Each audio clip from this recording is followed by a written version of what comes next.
Alyssa Bustamante and the Murder of Elizabeth Olten. A Tale of Two Girls. 45 minutes. That's how long Elizabeth Olten was missing before her mother called the police. That's how long it took Alyssa Bustamante, 15, allegedly to kill her first murder victim, her neighbor Olten.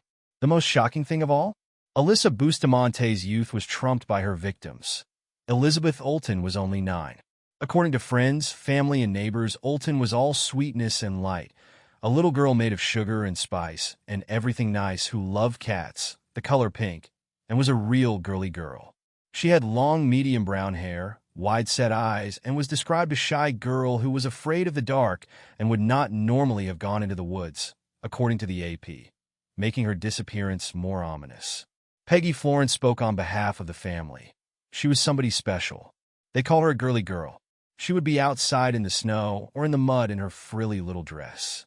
Looking at photos from Bustamante's now-defunct Facebook page, one sees a girl hardened beyond her years. Pale blue eyes rimmed with heavy black eyeliner, straightened bangs hanging in her eyes, and a defiant pout, chin stuck out at the camera. Even in 2 dimensions, she had attitude and charisma to burn. Like many troubled teens, she was labeled a goth.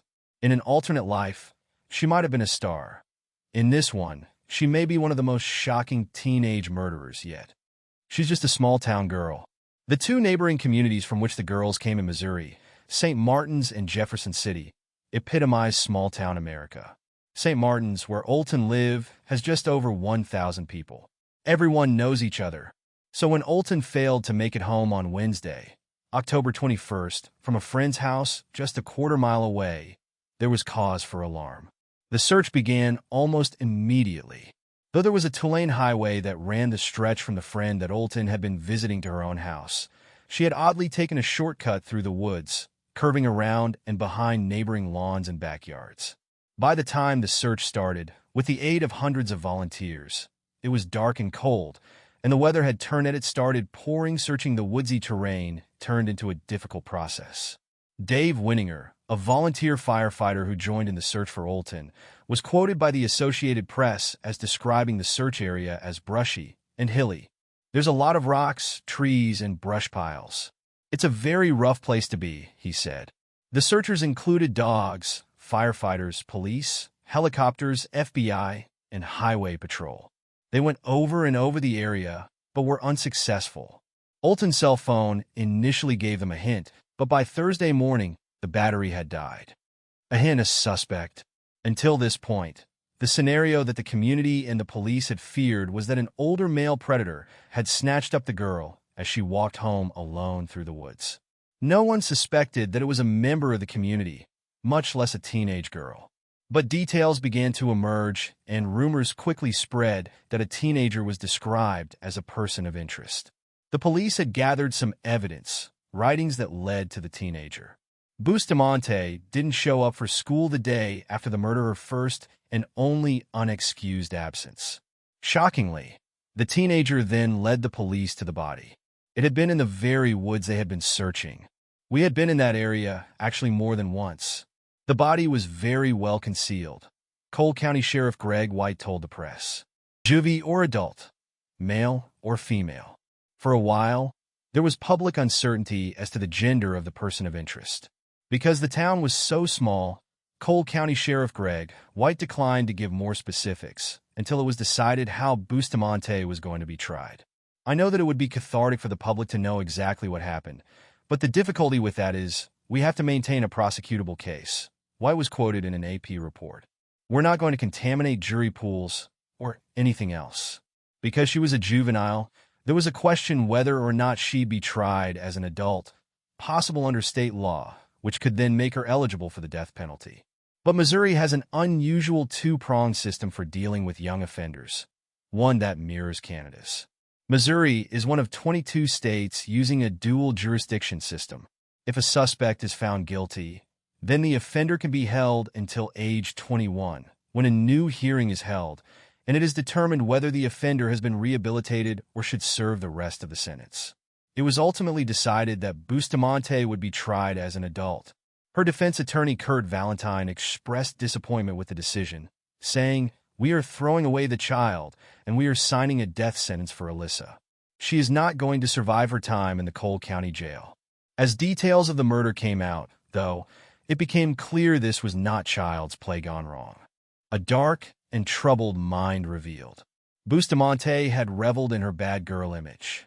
Her Facebook page bore images of her with red smeared lipstick, designed to look ominously bloody, paired with black kabuki-style makeup over her eyes. She gritted her teeth and made faces when she wasn't pouting like a sex bot. She was known around town as a bit of a bully. Like many teens, she was deeply involved with social media and had pages on MySpace, Twitter, and Facebook. She had a YouTube account under the name Okamikage, Japanese for wolf shadow, and filled out her profile. Under her hobbies, she listed killing people, cutting. She had been treated for severe depression and had tried to commit suicide. Her Twitter account stated that she was somewhere I don't want to be. On the photo of her with smeared lipstick, she is pointing a finger at her head like a gun. Many little red cuts are visible on her inner wrist. A tweet a few weeks before the murder read, "This is all I want in life. A reason for all this pain." Her YouTube account featured several videos of her and her brothers, mostly just engaging in horseplay or mimicking jackass stunts. But one in particular was disturbing: idiots getting electrocuted by electric fence. In it, Bustamante and her two younger brothers are standing in front of an electric fence. She gives the camera a grin and grabs the fence as she grimaces. Well aware of the pain it causes, she nonetheless convinces her younger twin brothers, 9, do the same. The screen reads, "This is where it gets good. This is where we see my brothers get hurt." They dutifully follow, ending on the floor, half laughing, half shuddering. The murder and confession. When Elizabeth Olten left to go home, she'd been playing with Alyssa Bustamante's half-sister, who lived a few doors down. The 6-year-old and the 9-year-old pals hung out, and then, when Olten started her journey home, she was allegedly diverted by Bustamante, who called Olten on her cell phone and redirected her back to Bustamante's house. Allegedly, Bustamante had then led Olten into the woods. Olten, who was afraid of the dark, would have trusted the older teen. They played together and were friends. But Olten couldn't have anticipated that she would be brutally killed, slashed on the neck and arms, and then fatally stabbed. The young girl's body was found in a grave. Bustamante admitted to digging 2 graves a week before the murders, giving rise to speculation that her twin brothers were the original intended victims. But a detail from the press conference gave people further pause. When Cole County prosecutor Mark Richardson was asked why there were 2 graves and whether one or both graves had been used for Elizabeth, he said only, "No, I can't tell you that right now."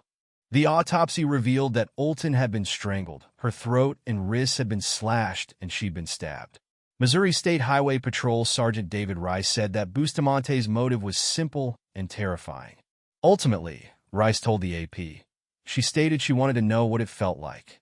After the murder, a friend of Bustamante's came forward, saying that Bustamante had told her that she wanted to know what committing a murder would be like.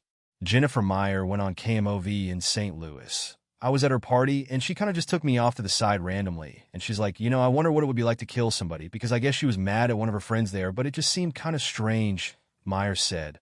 "But you wouldn't logically think one of your friends would kill somebody." Teen girl murderers. Distressingly, there have been other teenage girl murderers. And if Alyssa Bustamante is convicted, she will join the ranks of other infamous female murderesses. Diana Zamora killed a romantic arch-nemesis, Adrian Jones, in 1995 at the age of 17. In Australia in 2006, the 16-year-old Collie killers tried murder just for fun, strangling and suffocating their victim. One of the earliest known teenage female killers wasn't even a teenager. Mary Bell strangled a 3-year-old boy and a 4-year-old boy just for kicks in 1968 at the tender age of 11. In 1979, Brenda Spencer, 16, bored of Mondays at school, loaded the semi-automatic rifle her father had given her and blazed away, killing 2 adults and injuring 8 children and a cop. Still, a female offender as young as Bustamante is rare enough that, had it been ruled that she would be tried as a minor, authorities wouldn't have had the right facilities to handle a convicted violent female underage criminal. She would have likely been put in solitary confinement. All in the family. Bustamante may never have had a fighting chance to make anything of herself. Bustamante was born to a teenage mother. Her mother had committed some petty crimes involving drug possession and had been arrested for driving while intoxicated. Her father was in jail, serving a 10-year sentence for assault. Bustamante had been living under the watchful eye of a guardian since she was 7. She was part of a religious household and had a reputation as a good student, but her psychological difficulties seemingly became too hard to overcome. The aftermath. Her internal pain continued in the days following the murder. Once it was determined that Bustamante was to be tried as an adult, she became distraught and was moved to Hawthorne Children's Psychiatric Hospital for evaluation.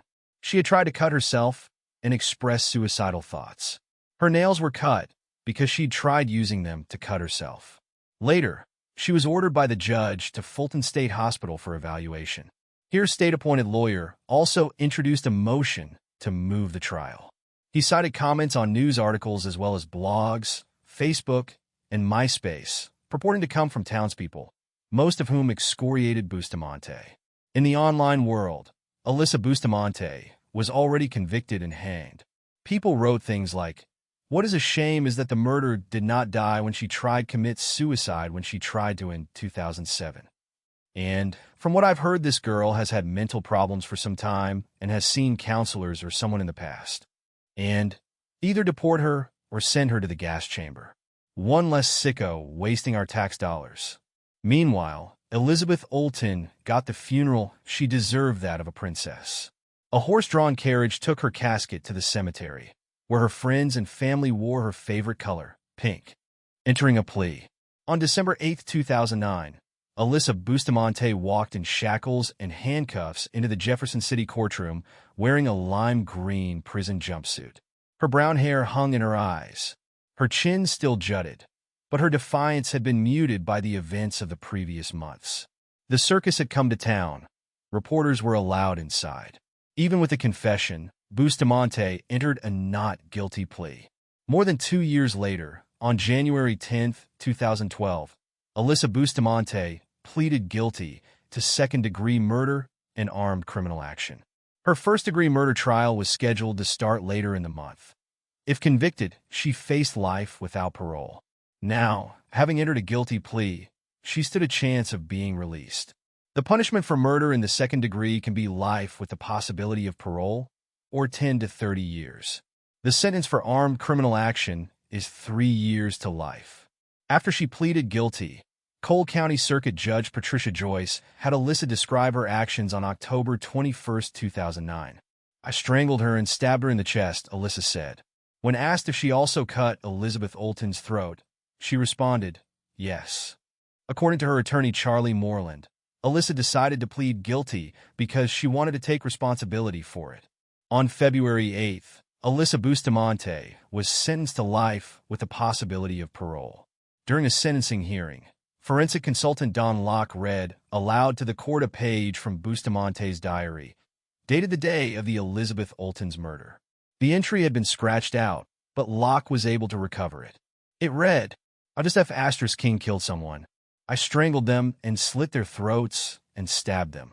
Now they're dead. I don't know how to feel ATM. It was amazing. As soon as you get over the oh my god, I can't do this feeling, it's pretty enjoyable. I'm kind of nervous and shaking though right now.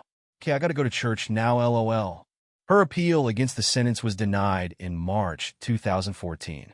The victim's mother, Patricia Price, agreed to settle the lawsuit she filed against Bustamante. The terms of the agreement require Bustamante to disclose any compensation from case coverage to Price.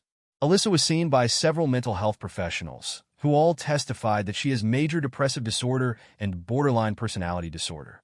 In July 2024, Bustamante was denied parole. Her next parole hearing is expected to take place in 2029.